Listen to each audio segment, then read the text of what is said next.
Hi friends, welcome to Indian Recipes Tamil. நம்ம இன்னைக்கு பார்க்க போற டேஸ்டியான ரெசிபி சேமியா வச்சு ஒரு அருமையான ஒரு பிரேக்ஃபாஸ்ட் ரெசிபி.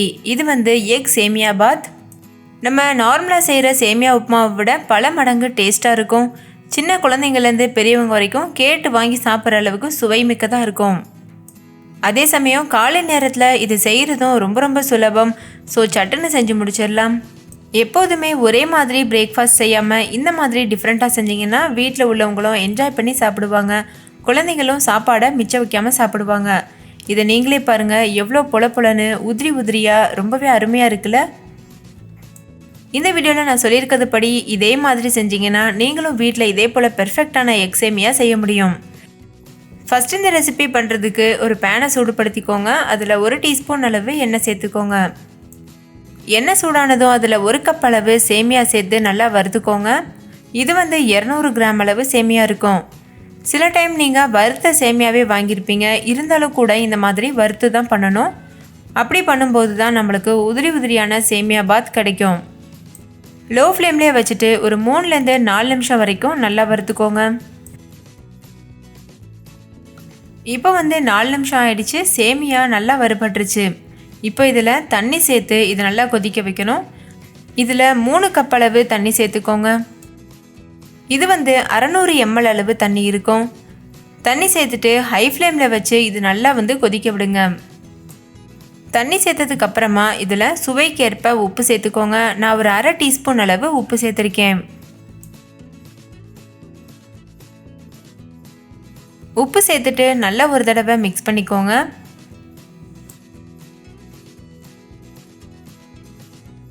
நல்லா கலந்ததுக்கு அப்புறமா மூடி லோ ஃப்ளேமில் வச்சு ஒரு 5 நிமிஷத்துக்கு நல்லா வேக வச்சு எடுத்துக்கோங்க. சேமியா முழுமையாக வேகணும். இப்போ ஒரு 5 நிமிஷம் ஆயிடுச்சு. சேமியா வெந்துருச்சான்னு கையில் எடுத்து நல்லா நசுக்கி பாருங்கள். முழுமையாக வெந்ததுக்கப்புறமா இதை வெளியில் எடுத்துருங்க. பாருங்கள், இது நல்லாவே வெந்திருக்கு. இப்போ ஸ்டவ் ஆஃப் பண்ணிவிட்டு இந்த சேமியாவில் இருக்க தண்ணியெல்லாம் நல்லா வடிச்சிட்டு நல்லா ட்ரை ஆக்கி வச்சுக்கோங்க. பாருங்கள், நான் ஒரு சன்னியில் இந்த சேமியாவை ஊற்றி நல்லா வடித்து வச்சுருக்கேன். நல்லா உதிரியாக வெந்திருக்கு. எதுக்குன்னா நம்ம எண்ணெய் சேர்த்தோம்ல வேகும்போது, அதனால். அதுக்கப்புறமா ஒரு பேன் சூடுபடுத்திட்டு 1 டேபிள் ஸ்பூன் அளவு எண்ணெய் சேர்த்து நல்லா சூடுபடுத்திக்கோங்க. எண்ணெய் சூடானதும் அதில் 3 முட்டையை உடைச்சி சேர்த்துருங்க. நான் 3 முட்டை சேர்த்துருக்கேன். நீங்கள் உங்களுடைய அளவுகளுக்கு ஏற்ப முட்டையினுடைய அளவை சேர்த்துக்கிறலாம். இப்போ இதில் தேவையான அளவு உப்பு சேர்த்துக்கோங்க. 1/2 டீஸ்பூன் அளவு மிளகாய்த்தூள் சேர்த்துட்டு நல்லா கலந்துக்கோங்க. லோ ஃப்ளேம்லேயே வச்சு நல்லா கலந்து விடுங்க. இடையிடையில் ஹை ஃப்ளேமுக்கு வச்சுட்டு கலந்து விட்டுட்டே இருக்கணும். அந்த மாதிரி பண்ணும்போது முட்டை சீக்கிரமாகவே வெந்துடும். இப்போவே முட்டை ஓரளவு வேக ஆரம்பிச்சிருச்சு. அவ்வளோதான், இப்போ முட்டை சூப்பராக தயாராகிருச்சு. இப்போ ஸ்டவ் ஆஃப் பண்ணிவிட்டு இந்த முட்டையை ஒரு ஓரமாக வச்சுருங்க.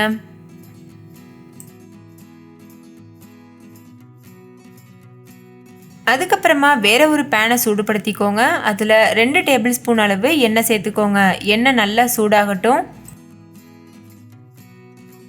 எண்ணெய் நல்லா சூடானதும் அதில் சின்னதாக கட் பண்ணின பூண்டு சேர்த்துக்கோங்க. இது 5 பெரிய பல் பூண்டு இருக்கும். அதை சின்னதாக நறுக்கி சேர்த்துருக்கேன். கூடவே 2 பச்சை மிளகாய் பொடியாக நறுக்கினது, 1 பெரிய வெங்காயம் பொடியாக நறுக்கினது, இதெல்லாம் சேர்த்துட்டு கூடவே 1/4 கப் அளவுக்கு பட்டாணி சேர்த்துக்கோங்க.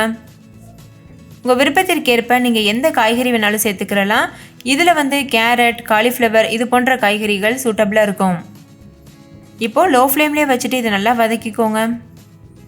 இது கூடவே நான் ஒரு 5-6 பீஸ் பன்னீர் சேர்க்குறேன். பன்னீர் சேர்க்கறதுனால இது ரொம்பவே டேஸ்ட்டாக இருக்கும், ஹெல்த்தியாகவும் இருக்கும்.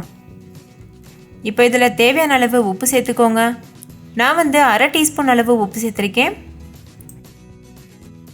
உப்பு சேர்த்துட்டு லோ ஃப்ளேம்லேயே வச்சு நல்லா வதக்கிக்கோங்க. கூடவே 1 டேபிள் ஸ்பூன் அளவு சர்க்கரையும் சேர்த்து வதக்கிக்கோங்க. சர்க்கரை சேர்த்து வதக்கிறதுனால நம்ம பட்டாணி சேர்த்துருக்கோம்ல, அதோட கலர் மாறாது, பச்சை பசேர்னு அப்படியே இருக்கும். இப்போ இதில் 1 கொத்து கருவேப்பிலை சேர்த்துக்கோங்க. நான் காய்ந்த கருவேப்பிலை சேர்க்குறேன். உங்களுக்கு விருப்பம் இருந்ததுன்னா நீங்கள் ஃப்ரெஷ்ஷான கருவேப்பிலை கூட சேர்த்துக்கிறலாம். சேர்த்துட்டு லோ ஃப்ளேம்லேயே வச்சு நல்லா வதக்கிக்கோங்க. கூடவே 1 டேபிள் ஸ்பூன் அளவு மிளகாய்த்தூள் சேர்த்துக்கோங்க. நான் வந்து காஷ்மீரி மிளகாய்த்தூள் சேர்த்துருக்கேன். இது நல்ல கலர் கொடுக்கும். நீங்கள் நார்மலான மிளகாய்த்தூள் கூட சேர்க்கலாம். சேர்த்துட்டு இது போல் நல்லா வதக்கிக்கோங்க. இதெல்லாம் லேசாக வதங்கினதுக்கப்புறமா நம்ம ஏற்கனவே வேக வச்சு தண்ணியை வடிச்சிட்டு வச்சுருக்கோம்ல சேமியா, அதையும் சேர்த்துருங்க.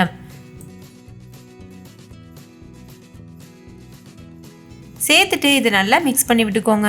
இந்த காய்கறியோட இந்த மசாலா பொருட்களோட இந்த சேமியா நல்லா மிங்கிள் ஆகணும். அந்த மாதிரி நல்லா மிக்ஸ் பண்ணிக்கோங்க. இப்போ இது ஓரளவுக்கு மிக்ஸ் பண்ணியாச்சு. இந்த டைமில் இது கூட நம்ம ஏற்கனவே பொரிச்சு வச்சுருக்கோம்ல முட்டை, அதையும் சேர்த்துருங்க.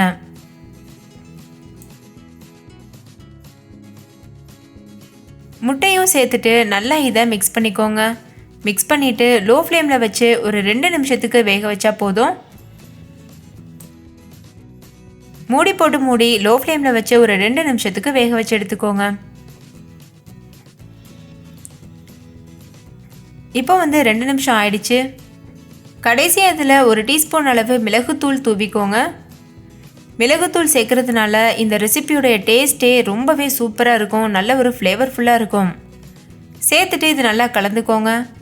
நல்லா கலந்ததுக்கப்புறமா மூடி போட்டு மூடிட்டு லோ ஃப்ளேமில் வச்சு ஒரு 5 நிமிஷம் நல்லா வேக வச்சுக்கோங்க. 5 நிமிஷத்துக்கு அப்புறமா மூடி ஓப்பன் பண்ணிவிட்டு நல்லா இதை கலந்துக்கோங்க. அவ்வளோதான், நம்மளுடைய டேஸ்டியான எக் சேமியா சூப்பராக தயாராகிருச்சு. ஃப்ரெண்ட்ஸ், நீங்களும் கண்டிப்பாக ட்ரை பண்ணி பாருங்கள். இந்த உதிரியான டேஸ்டியான முட்டை சேமியாவை கட்டாயம் ட்ரை பண்ணி பார்த்துட்டு உங்கள் எக்ஸ்பீரியன்ஸ் எப்படி இருந்ததுன்னு கமெண்ட்லேயும் கூட ஷேர் பண்ண மறந்துடாதீங்க. ஓகே ஃப்ரெண்ட்ஸ், தேங்க்யூ, பாய்.